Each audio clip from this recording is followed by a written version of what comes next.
정부가 건설 중단 상태인 신한울 원전 3, 4호기를 전력공급원에서 배제하고 현재 가동 중인 24개의 원전 중 11기를 2034년까지 폐쇄하는 내용의 9차 전력 수급 기본 계획안을 확정했다.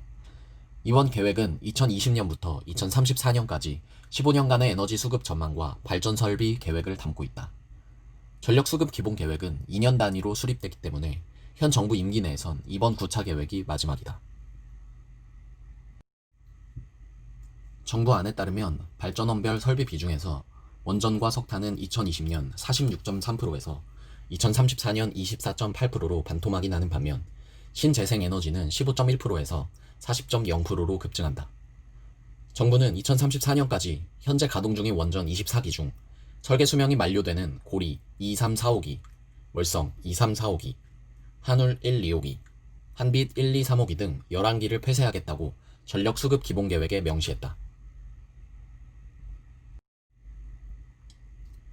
세계적으로 원전 가동 수명을 80년까지 연장하고 있는 상황에서 우리는 30년 혹은 40년 만에 원전들을 일괄 폐쇄하기로 한 것이다. 이 안대로라면 2034년 말 가동 원전은 현재 건설 중인 신한울 1, 2, 신고리 5, 6, 고기 등 4기를 합쳐도 17기밖에 안 된다.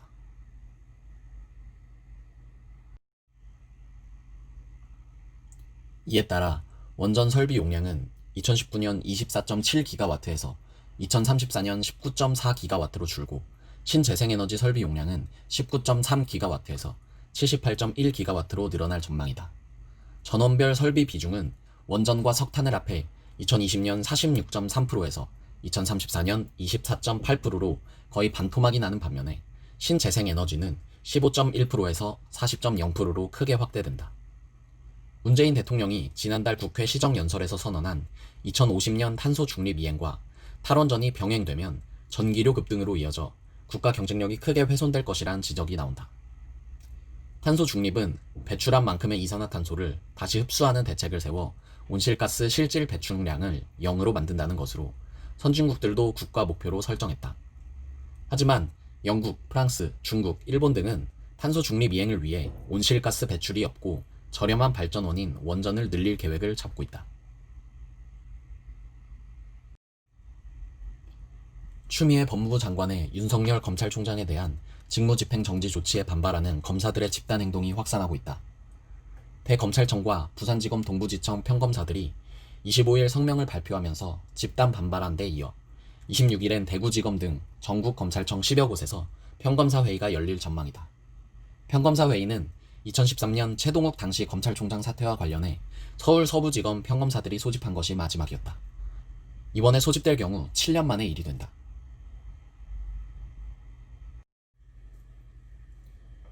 대검 소속 사법연수원 34기 이하 평검사 30여 명은 이날 검찰총장 직무집행 정지 처분은 위법, 부당하다는 내용의 성명을 발표했다. 이들은 회의를 마치고 발표한 성명에서 검찰총장은 검찰의 모든 수사를 지휘하고 그 결과에 책임을 지며 법률에 의해 임기가 보장돼 있다며 수긍하기 어려운 절차와 과정을 통해 전격적으로 그 직을 수행할 수 없게 한 법무부 장관의 처분은 검찰 업무의 독립성을 침해할 뿐만 아니라 법치주의를 심각하게 훼손하는 것으로 위법하고 부당하다고 비판했다. 법조계에서는 사실상 검란으로 불리는 검사들의 집단 행동이 시작됐다는 분석이 나왔다. 복수의 검사에 따르면 25일 서울 서부지검과 청주지검 등 전국 검찰청 10여 곳에선 수석검사회의가 열렸다. 수석급 평검사들인 이들은 연수원 36기 검사들이 중심이다. 추 장관의 처분이 위법, 부당하다고 의견을 모으고 검찰청별로 26일 평검사회의를 개최할 계획이다. 우리은행이 내년부터 3년간 임직원 1000명을 줄이는 방안을 추진한다. 영업점 위주의 비대한 조직을 바꾸지 않으면 인터넷 전문은행, 빅테크와의 경쟁에서 뒤처질 수밖에 없는 판단에서다. 우리은행을 시작으로 은행권 전반에 인력구조 재편 바람이 불 것이라는 전망이 나온다. 25일 금융권에 따르면 우리은행은 최근 1만 4천명가량의 임직원을 2022년까지 1만 3천명 수준으로 감축하는 방안을 추진하고 있다. 신규 채용하는 인원을 평상시처럼 유지한다고 가정하면 기존 인력 중 약 3천명을 줄여야 하는 셈이다. 우리은행은 인력 운용 효율화를 위해 내년부터 일반 지점 676곳을 117개의 지역 거점 점포 중심으로 묶는 작업을 한다. 다음 달 임원 인사에서 부행장 이상 임원 자리도 22개에서 20개 이하로 줄일 계획이다. 우리은행 고위 관계자는 순이익에서 인건비가 차지하는 비중이 너무 커 현재 인력 구조로는 경쟁력을 갖출 수가 없다며 인위적이거나 강제적인 구조 조정 없이 고임금 인력을 줄이는 방안을 고심 중이라고 말했다. 고비용 구조는 다른 시중은행도 마찬가지다. 은행권 인력 구조 조정이 본격화할 수 있다는 전망이 나오는 이유다.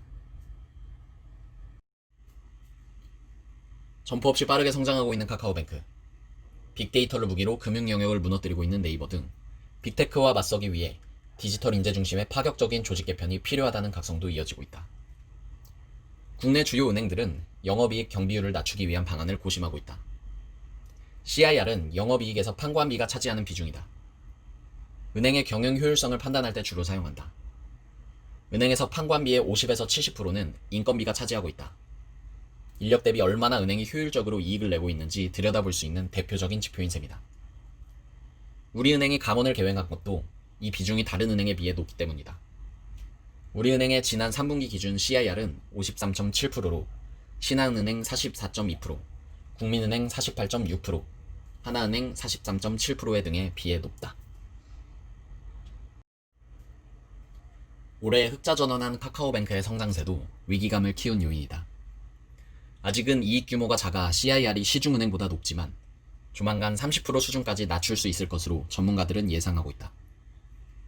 시중은행 관계자는 인터넷 전문은행은 점포가 없기 때문에 인건비와 임차료 등 고정 비용을 획기적으로 낮출 수 있다며 일반 은행도 CIR을 30에서 40% 수준으로 내리지 못하면 비대면 금융 영역에서 장기적인 경쟁이 어려울 것이라고 말했다. 금융권 채용의 상징성을 고려하면 채용 축소는 쉽지 않을 것이라는 분석이다. 한국은행 임원은 신규 채용을 줄이는 게 가장 확실한 인원 감축 방안이지만 금융당국의 눈치를 볼 수밖에 없다며 코로나19 사태로 축소된 신규 채용 정원을 유지하는 정도가 마지노선일 것이라고 했다. 올해 신한, 국민, 우리, 하나, 농협, 기업 등 6대 은행에 새로 입사한 인원은 2,000명가량으로 지난해에 비해 30% 정도 줄었다.